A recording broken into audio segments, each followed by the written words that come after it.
Okay, so volunteer for Sartorius. I'll do it. Thanks, sir. What do you think our position is going to be? That one. Sitting. Standing. Sitting. Okay, patient is sitting. And Yeah. what is an easy way? Because we're not going to go up to our patient and say, okay, I'm going to test your Sartorius, because they're going to be like, my what? And then say, it's the muscle that performs hip flexion, hip adduction, hip external rotation, and knee flexion. Can you perform all those motions? Then they'll be like, what? Right? So, Yeah, bring the four up. okay, yeah, figure four, or cross their legs, just like that. Cross their legs like a man, not like a woman. I can say that because this is how I sit along. Okay, so figure four, they just got to bring their ankle up to their knee. They don't even have to bring it all the way up, just as long as they can get up to their knee or close to it, then we're good, okay?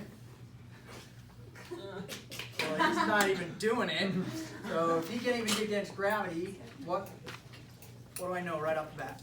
The highest I can give him is a 2. But before we get into that, we'll actually do the real test, okay?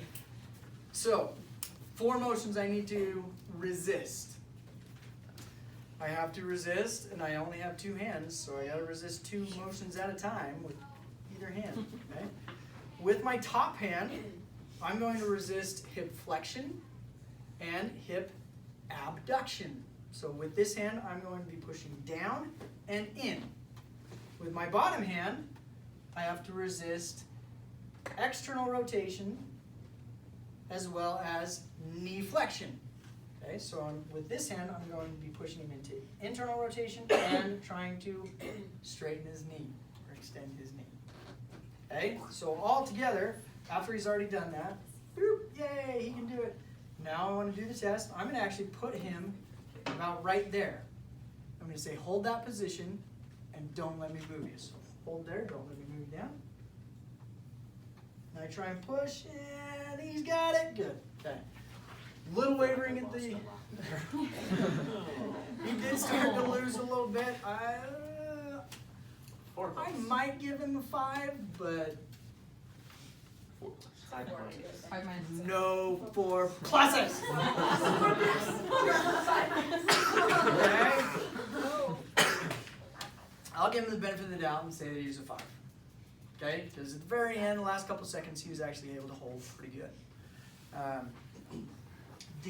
With the Sartorius, whenever we're testing that, everybody does pretty good at resisting 3 out of the 4 motions.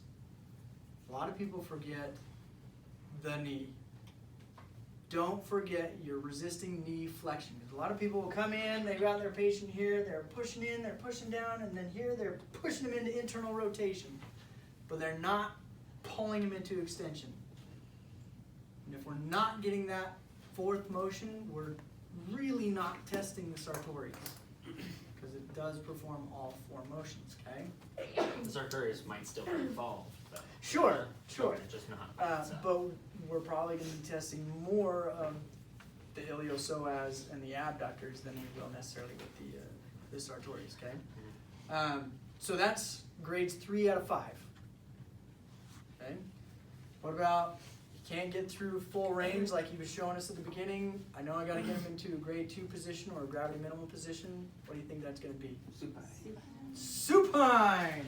Go and lie on your back for me. And then the motion, very simple. Testing his right leg, right?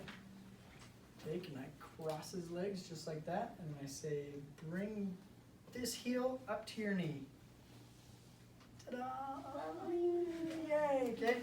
And if they have a lot of hair and they're like, oh, it hurts, or they're like, don't have hair and they're getting stuck like Emily was, then give them a little hand here and I'll just lift them up a little bit and have them go through the same motion. And again, I'm just supporting, I'm not resisting, and I'm not helping. Okay? You got through full range. I'm only a 2 after all. He's only a 2 after all, okay? Simple. Any questions on Sartorius? Okay. So what do I want to be like?